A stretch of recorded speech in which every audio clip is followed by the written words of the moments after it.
दुनिया भर में कई सेलिब्रिटीज ने इजराइल के खिलाफ जंग छेड़ दी है। दावा किया जा रहा है कि बड़ी बड़ी पीआर कंपनियां सेलिब्रिटीज को पैसा देकर इजराइल के खिलाफ बयान दिलवा रही हैं। भारत में भी बॉलीवुड के कई सेलिब्रिटीज इजराइल के पीछे पड़ गए हैं, लेकिन अब इजराइल ने भी गुस्से में बॉलीवुड के कई हीरो और हीरोइनों को झकझोर देने वाला जवाब दिया है। इजराइल को लेकर भारत में नई जंग छिड़ गई है। इस वीडियो में आपको बताएंगे कि बॉलीवुड और इजराइल आपस में क्यों भिड़ गए हैं। दरअसल सारा बवाल गाजा के राफा शहर को लेकर शुरू हुआ है। कुछ दिन पहले राफा में बैठे हमास आतंकियों ने इजराइल पर रॉकेट दाग दिए थे। इसके बाद इजराइल ने पलटवार किया तो उस हमले में 45 फिलिस्तीनियों की जान चली गई। बस इसी के बाद दुनिया भर के हजारों सेलिब्रिटीज ने इजराइल के खिलाफ सोशल मीडिया पर एक जैसा पोस्ट डालना शुरू कर दिया।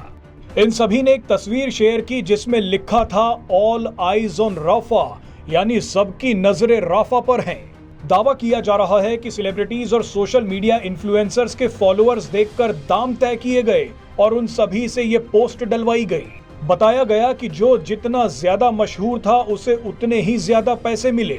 बॉलीवुड की सेलिब्रिटीज ने भी अचानक इजराइल के खिलाफ पोस्ट डालनी शुरू कर दी। इनमें Priyanka Chopra, Alia Bhatt, Kareena Kapoor, Varun Dhawan, Honey Singh, Rakul Preet, Sonam Kapoor, Malaika Arora, Nora Fatehi, cricketer Rohit Sharma की पत्नी रितिका और नुसरत भरूचा शामिल हैं। मजे की बात देखिए कि नुसरत भरूचा वो हैं जो कुछ समय पहले हमास के हमले के दौरान इजराइल में फंस गई थी। नुसरत भरूचा सबसे मदद मांग रही थी। उस समय इजराइल और भारत सरकार ने उनकी मदद की थी। अब यही नुसरत भरूचा इजराइल के खिलाफ पोस्ट डाल रही हैं। वैसे कई सेलिब्रिटीज को शायद ये पता भी ना हो कि राफा कहाँ है, इजराइल और हमास के बीच जंग क्यों चल रही है, भारत के राष्ट्रपति का नाम क्या है और 51 को हिंदी में 51 बोलते हैं या 91।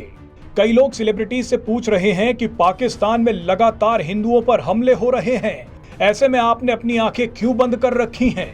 कश्मीर में जब कश्मीरी पंडितों को मारा गया तब भी आपकी आंखें बंद थीं, लेकिन राफा के लिए आपकी आंखें खुल गई।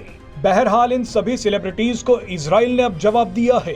भारत में इजरायली राजदूत नाओर गिलोन ने भी कुछ तस्वीरें शेयर की हैं। इन तस्वीरों में लिखा है कि जब 7 अक्टूबर को हमास ने इजराइल पर हमला किया था तब तुम्हारी आंखें कहां थीं? नाओर गिलोन ने जो दूसरी तस्वीर शेयर की उसमें लिखा था कि अगर तुम्हारी आंखें राफा पर हैं तो उन आंखों से इजरायली बंधकों को ढूंढिए जो अभी भी हमास के आतंकियों के कब्जे में हैं। बहरहाल हमारा मानना है कि ये जंग जल्द से जल्द रुकनी चाहिए। फिलिस्तीन हो या इजराइल, किसी भी बेकसूर की जान नहीं जानी चाहिए, लेकिन एक तरफा एजेंडा जरूर बंद होना चाहिए।